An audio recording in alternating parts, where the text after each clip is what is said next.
Welcome back, everybody, to another episode of Chaotic War Podcasts. You already know who me and Tristan are. Today we got Scott. Hello, hello. So today we watched episode 4 of Star Wars Visions. I'm not gonna lie, this episode was pretty good in my opinion. It was good. Yeah. What was all of your guys' opinions on it? I've never seen. Oh, good. No. You go on, Scott. You go on. Okay.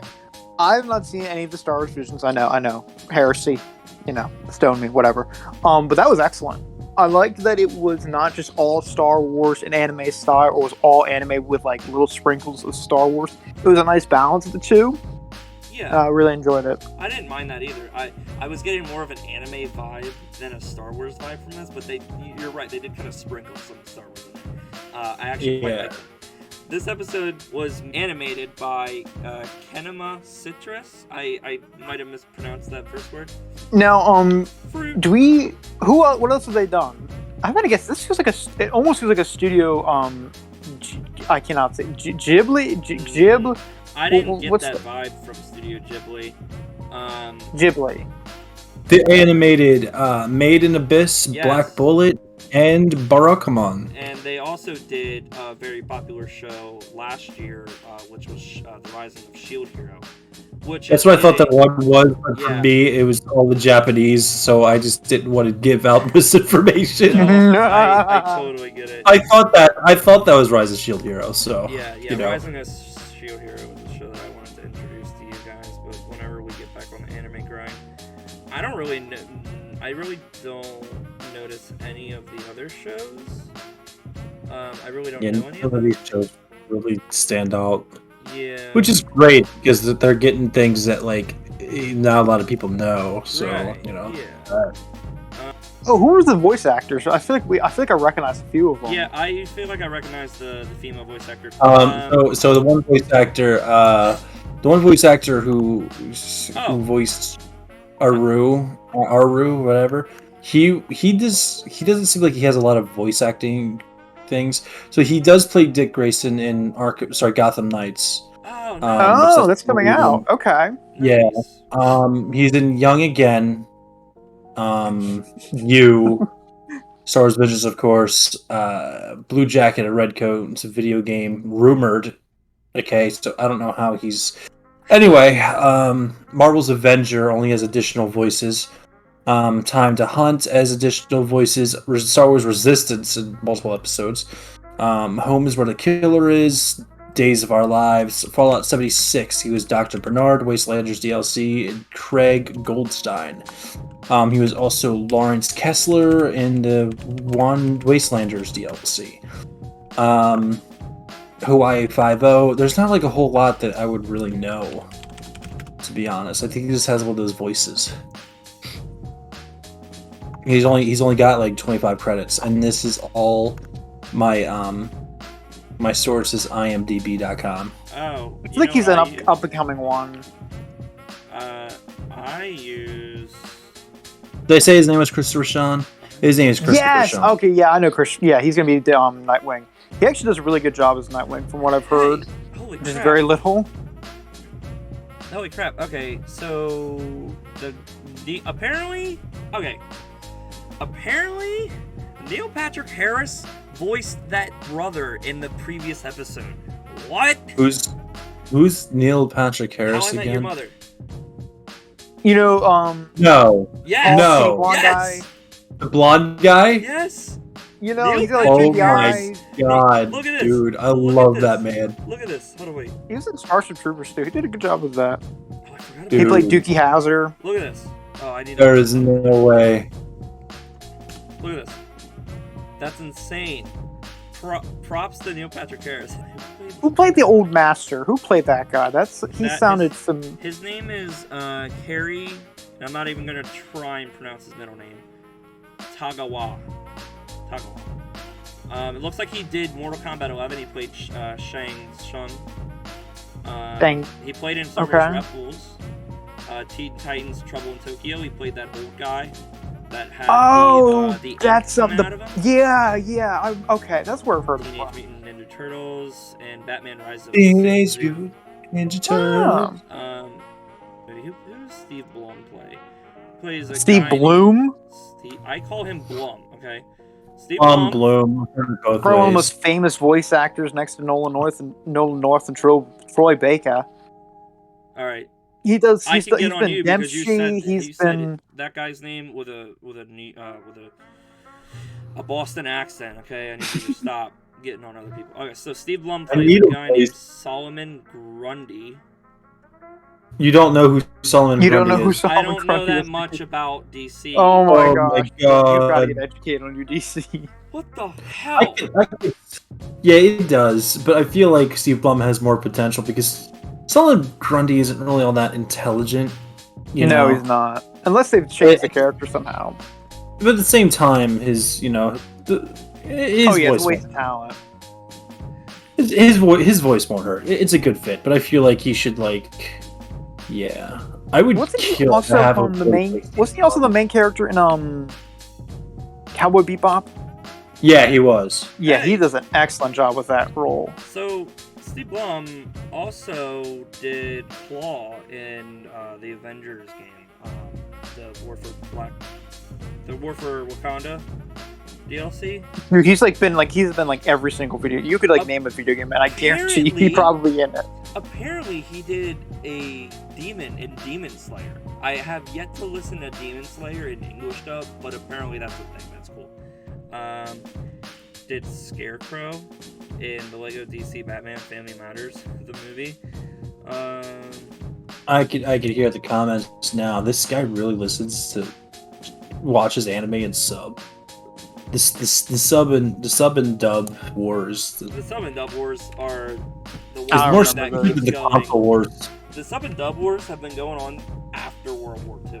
That's how serious It's a personal preference. Shut it the hell really up. is. It honestly is. If someone wants to read his show, someone wants to read his show. If someone wants to hear his show, they want to hear their show. It is what it See, is. here's the thing, right? I could argue I that. personally prefer dub, but it depends on the dub. I prefer. You know what my thing is? Yeah, let's go. If I hear a show in dub or subbed, I have to stick with it in either that form. I can't go back and forth Hey! between the two. I thought the Yes. same thing, but then I watched Attack on Titan dubbed, and I was like, okay. That's the only exception to the rule. But there's this one show I loved watching with my friend, and we'd always watch it subbed, and I cannot hear it dubbed. It's just no. I will say you do have preferences. I prefer, with Attack on Titan, I've watched it both subbed and dubbed. I prefer the Japanese voice actors for most things, but then there's also other things where I prefer, for Levi, I prefer the English voice actor for him. But with Armin, I prefer the Japanese. Now, in my opinion, when it comes to an anime show, I agree with Scott 100%. That if I start it on one, I have to finish it on that one. Right. Especially with My Hero, I think I started it in sub, and I've just been watching it mainly in sub. But when I started it with you, Tristan, I actually did watch it in dub because I think we were watching it in dub together. But as soon as I heard Midoriya's English voice, I said, "What the hell?" It just kind of threw me over the edge. But anyways, real quick, apparently he did Sub-Zero and Baraka in Mortal Kombat 11, so that's pretty cool. Okay. Yeah, we're getting a little. Have you not heard? Yeah, he's that's one of his most famous roles is Sub-Zero. I didn't know that actually. So back to the episode. So this I actually really enjoyed the animation style for this episode. I'm not gonna lie. Yeah. The music behind this episode was actually really nice and really soothing. When I come to think of it, now that we checked out what shows the studio has made animated, I actually, because I've seen The Rise of the Shield Hero, and I actually really did get that kind of vibe from watching this, but I couldn't put my finger on it at the moment. The part where they decide to use what I thought at first was the Force on that giant rock, and then it ended up making this giant force shield, which I thought was again around the surrounding area, was pretty interesting. And I was just like, this doesn't seem like a Star Wars thing, but it didn't really bother me as much as I feel like it would most people. You know, because there are those hardcore fans, Star Wars fans out there like, this is trash. I really didn't mind this episode. It was definitely new. I like how they were talking about how the Separatists were kind of just making like life hell for everybody. I couldn't quite tell if this was after the Empire or not, though. I really couldn't figure that part out. This was probably post. I know it was definitely post Separatist. My guess would be like the birth of the Empire, because we did see a one of those droids that was on episode 5. There's, I think, one of those like probe droids is what they're probe called. droids. So we did see. So sure. the Empire. The Empire they exists during the probe droids existed in the Clone Wars, I think. I feel like they weren't did as they? used as much. I've never really noticed them that Oh, much they until during episode 5. Yeah, I'm pretty sure that they were in the Clone Wars TV show. Maybe we used definitely- as assassin droids more. Yeah, and we did see we definitely did see a Sith. We saw a Sith red lightsaber, yeah. Yeah. So you could be right. How about that makeshift Millennium Falcon, though? That was pretty funny. Yeah, I mean, yeah. It was definitely interesting. So I guess the whole plot of this episode basically is just the entire village chief's granddaughter ended up putting her life on the line so that her grandfather wouldn't have to give up his, which was kind of dumb, because then she's so young, you know, and I don't think that she should have done that, but I guess it just shows that she's being a kind person. Holy shit. I also thought I also hated that those rebel people were like, hey, we're gonna fight off the bad droids with no weapons at all except for one hand grenade. Let's see what we can do. Nah, you can't knock them for trying. I mean, that grenade would have done some Yeah, I damage. know. I'm not knocking them for trying, but get some clubs, get something, man. Do something. Get some guns or something. So they were kind of just trying to retaliate a little bit, but it didn't really go the way that they thought it would. We ended up hearing one of the droids talk, and it sounded just like the droids from the Clone Wars. It was kind of funny. It was kind of they were exactly the same. It was hysterical. It was actually refreshing to hear that, if I'm going to be honest with you. The good old days. So according to Wikipedia or StarWars.fandom.com, the appearances of the probe droid, it was on multiple episodes of the Star Wars: The Clone Wars series. Oh, okay. Oh, okay. The Defenders of Peace, Innocents of Ryloth, Liberty on Ryloth, Duchess of Mandalore. Now, did the Separatists use them, or did the clones use them? I have no idea, but I'm just listing it off. It did exist. If my source is true, the probe droids definitely did exist during the Clone Wars era. Well, there's one so it's thing probably Sorry, go ahead. Go ahead. It's probably in that time frame of the Empire's rising up and they're kind of anticipating their arrival. Yeah. Maybe. I don't know. Yeah. So we see this Force wielder, but I guess she calls herself a Jedi. But we all know that little hair thing is the mark of a Padawan. So that was pretty cool. So you just see a Padawan, I guess. I don't know what the hell this Padawan's doing on this planet with this other dude. I guess maybe they're looking for a place to kind of lay low.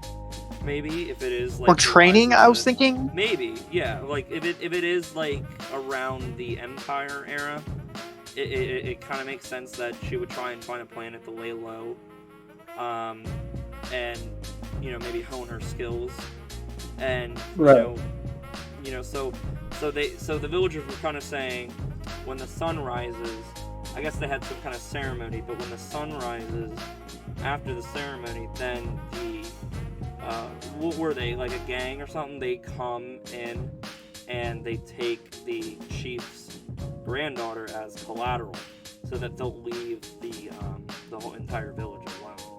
So she cuts off that thing and she just decides to declare herself a Jedi. I guess maybe she thought in her head that she had enough training or not, but we all know that wouldn't have slide. That wouldn't slide if this was the Republic and Jedi age. Probably would have. Or Yeah. she her. just, They were like, or "How she dare just- you?" Or what? Just no, no. I was going to say something, but I remember she declared herself as a Jedi, so that would be dumb. Never mind. Well, what were you gonna say? No. I was going to say, like, maybe she just said, like, screw the entire order. I'm doing what I do. Right. I could live my own code, but she declared herself as a Jedi, so I can't really. You know what's interesting? She had the most unique lightsaber I haven't seen in a Yes. while. It almost That- I reminded me. loved It reminded me of the dark saber that the Mandalorians had. Yes, it was like a dark saber, but it was. What would you say that's orange or yellow? Yellow. Yeah. I'd say more yellow. Okay. I just want to make sure we were all on the same point here. But no, Color shade here. that was pretty cool. I did like that. And then she decides to do the traditional like samurai pose. Yes. And then she like unhooks like her boot or something, and then she uses some kind of like speed force run. I'm pretty sure that was an ability in the Star Wars the Force Unleashed, where she just like leaps forward like light speed and cuts this guy's hand off right before he shoots the chieftain's granddaughter, which was pretty cool. I'd have to say my favorite part in this whole episode so far was where he pulls out the blaster. He's getting ready to shoot I guess it would be her sister. Yeah, I think he said that was her sister. And then all of a sudden it fades black, or it goes right to black, and then all of a sudden she pulls like a Kylo Ren, like Sky had mentioned, and catches the bolt like in midair. I thought that was pretty cool. Did anyone else have like a favorite part? I'd say the ending when the droids came and like that whole battle scene, that was really good. Tristan? I would say like the final moment where she like cut the dude's arm off. Oh yeah, That was pretty solid. that was pretty fun. Well, this episode was pretty good. Hopefully we'll get some more good ones like this, but I've heard mixed things about this entire show. Oh, one thing I want to point out, Tristan, weren't you on the last episode? I can't quite remember. I think I I was. think you were. Okay, so me and you and Chris had mentioned that they kept making side like references to previous episodes. Yeah. They did it again in this episode where they were like, Oh yeah, where they were like, I have a bad feeling Yeah. about this. Yeah. I'm glad y'all picked up on that. I'm thinking, oh, classic Star Wars. yeah. I mean, they already did that.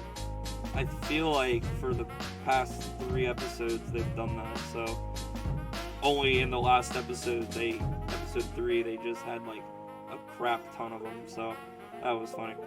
So this episode was pretty nice. I like the animation. It was a pretty well rounded. Very nice animation. It wasn't super heavily detailed, but it was like the character designs were very simplistic. The background was simplistic, but it worked well. It did. Kudos. It did. Thanks for joining. Thanks for listening. Again, we stream from time to time on Twitch. You can follow me at twitch.tv/hotpocket61. You can follow Tristan at twitch.tv/PollyYourKing. Scott, did you have anything you wanted to add? You want to follow me on Instagram? It's s.simpson21, and you can find our channel Instagram with my tag on it. Good man. Chaotic Corp. My man. All right. Thanks for listening, guys.